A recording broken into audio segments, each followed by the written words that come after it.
안녕하십니까?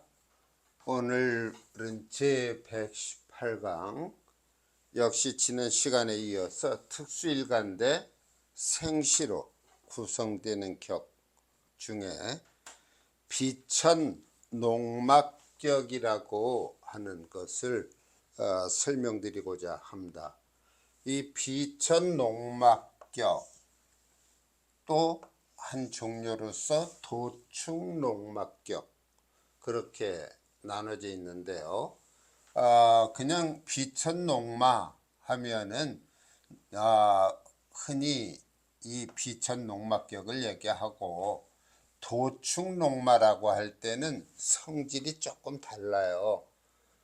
일주가 우선 차이가 있고 그 다음에 끌어오는 그 대상이 다른 거죠. 근데 지난 시간에 자유사격이나 추교사격을 얘기할 때는 합으로 끌어왔었습니다.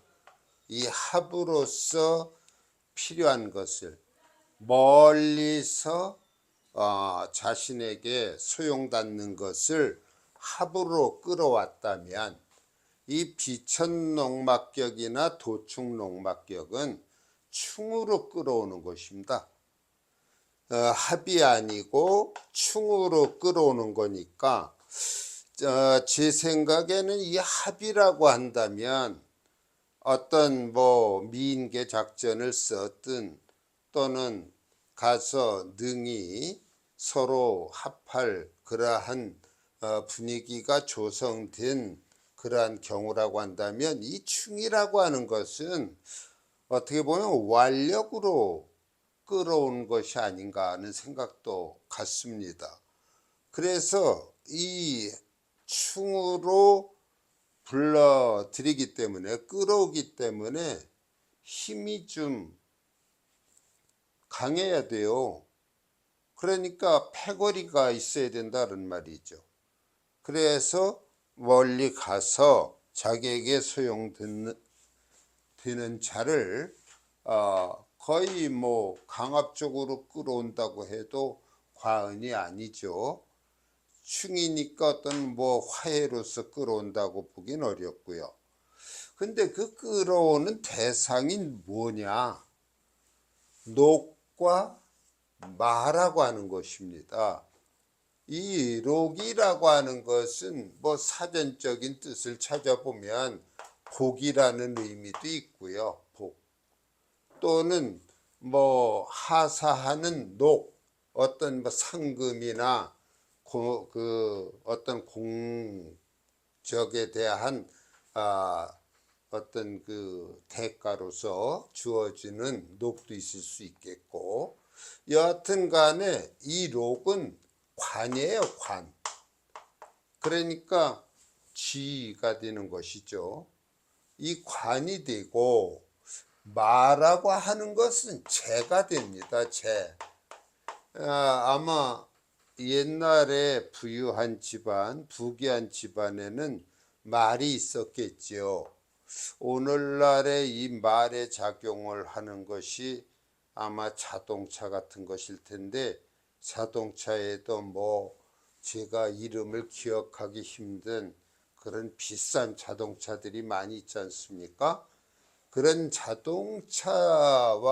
자동차를 보고 저 사람 잘 사나 보다, 돈이 많은가 보다 라고 우리가 생각을 하게 되는데, 이 마가 옛날에는 그 집안의 어떤 그 부유함을 나타내는 상징성을 띠고 있었다고 봐야 됩니다. 그러니까 결국은 비천농마나 도축농마나 재관을 끌어온다고 하는 것, 옛날이나 지금이나 다시 말하면은 우리 인간 세계는요, 궁극적으로는 전부 재와 관이 아닌가 싶어요. 물론 재가 재물도 되겠죠. 그러나 또 남자에게는 아내가 되기도 하고, 또 아버지, 부친이 되기도 하고, 남자한테 관이라고 하는 것은 어떤 사회적인 지위나 명망이 되는 대신에 또 자손도 되고 말이죠. 여자에게는 관이 남편도 되고, 역시 뭐 현대사회에서는 직장, 남자와 똑같은 그런 지위를 얘기할 수도 있겠죠. 그 다음에 이 현대 사회가 굴러가는 그 원동력이 뭐냐? 저는 재라고 생각을 해요. 이 재가 원활히 돌아가면 사회가 그만큼 역동적이고 순탄하게 가는데, 이 재가 삐걱거리면 사회가 어려움에 처하게 되고, 또 인간관계에 있어서도 다정다감하지 못한 그런 양상들을 띠게 되지요.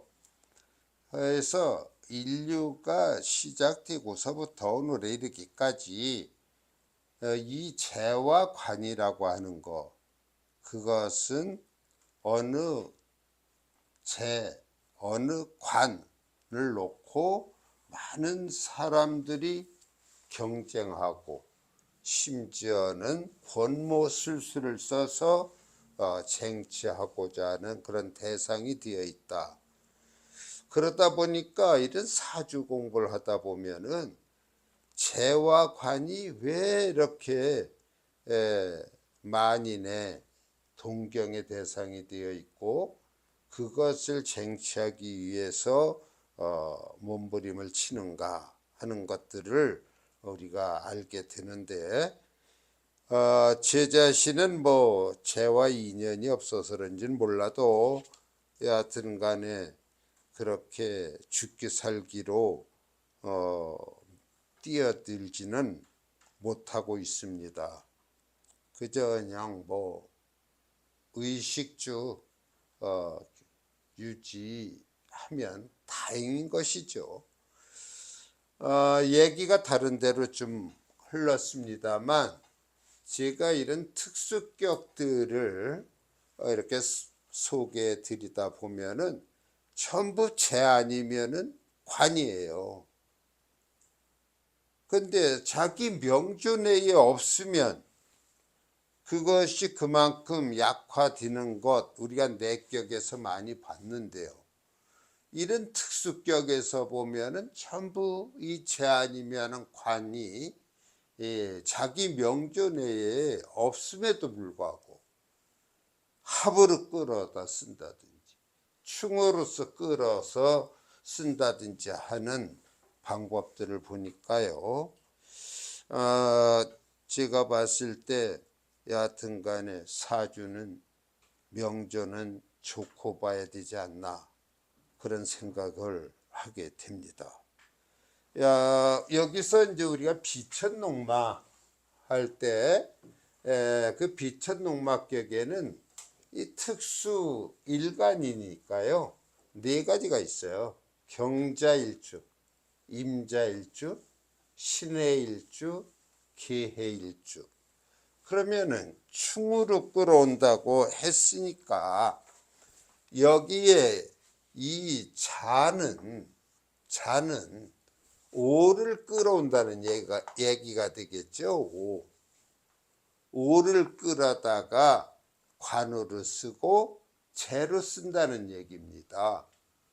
이 좌오충으로 이 오를 끌어올리니까 역시 자수가 떼거리로 몰려가서 오를 끌어오는 게 좋겠지요. 그 다음에 신해일주나 계해일주, 이 해는요 살을 끌어오는 것입니다. 그럼 사중에는 우리가 지난 시간에도 사중에 그 암장간이 무경병으로 되어 있었죠.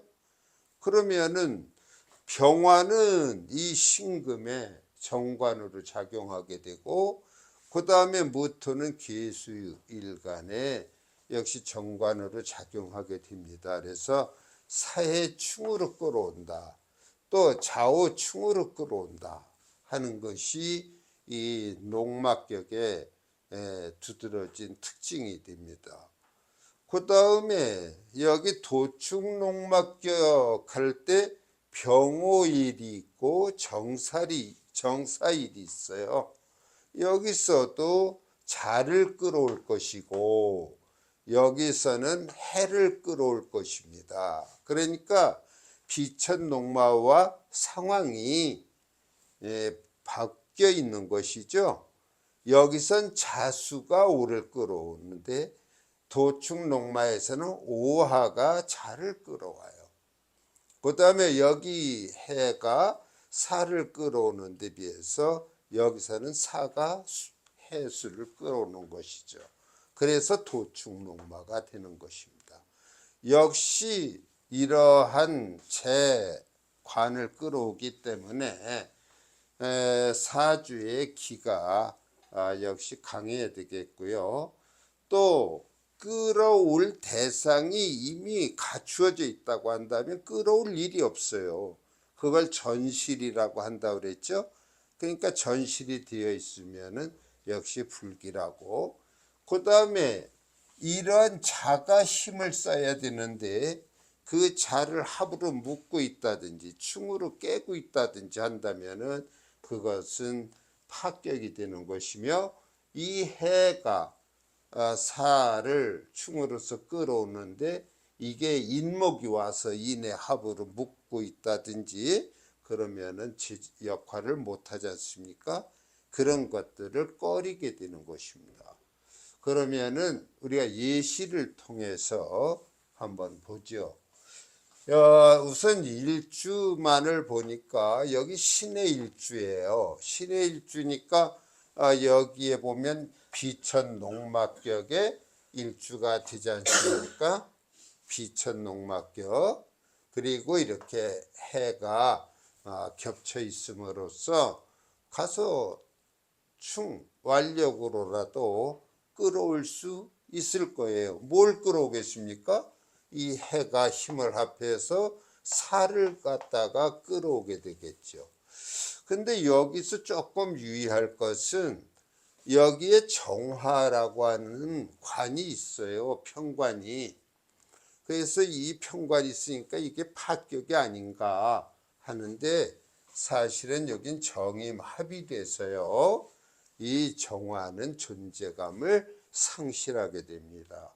그래서 아무런 지장을 주지 않는다는 거요. 그 사를 끌어오게 되면 이 사 중에 무경병이 있고 이 무경병에서 병화가 이 신금일주의 정관이 된다. 그런 얘기가 되는 것이죠. 그래서 이 사주에 보면은 관이 여기 정임합으로 돼서 없죠. 미중에 정화 있어봤자 자수의 계수와 정계충이 돼서 작용 못합니다. 그럼에도 이 사주가 모검사의 사주다.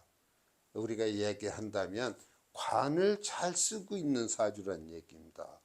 그럼 이거를 갖다가 우리가 비천농막격이라는 걸 알 때에 그렇구나 하고 빠른 이해가 오겠죠.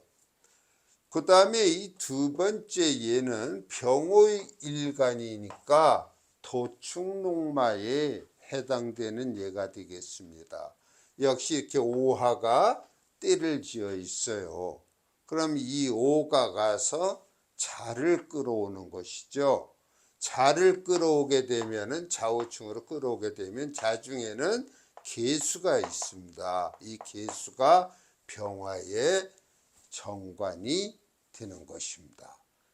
이렇게 여기 이 사주 자체에 보면은 뭐 계수의 흔적이라고 한다면 축중에 있는 계수 정도인데 이 계수 정도는 오화의 정계충이 돼서 존재감이 없고 위에서 또 기토가 토국수를 해서 존재감이 없습니다.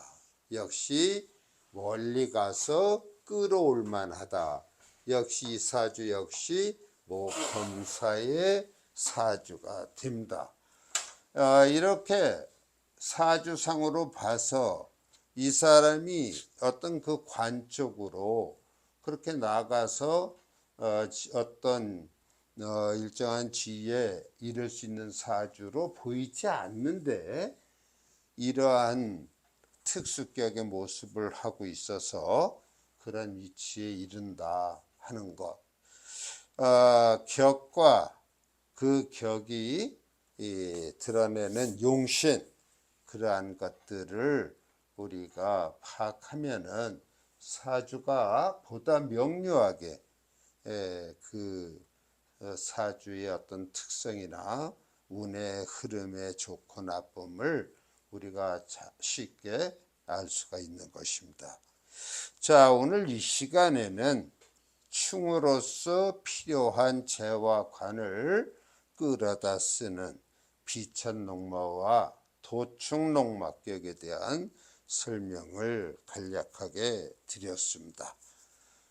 강의 들어주셔서 고맙고요. 이제 다음 1시간으로서 이 특수일간대 생시로 구성되는 특수격은 정리를 마치고자 합니다. 들어주셔서 고맙습니다.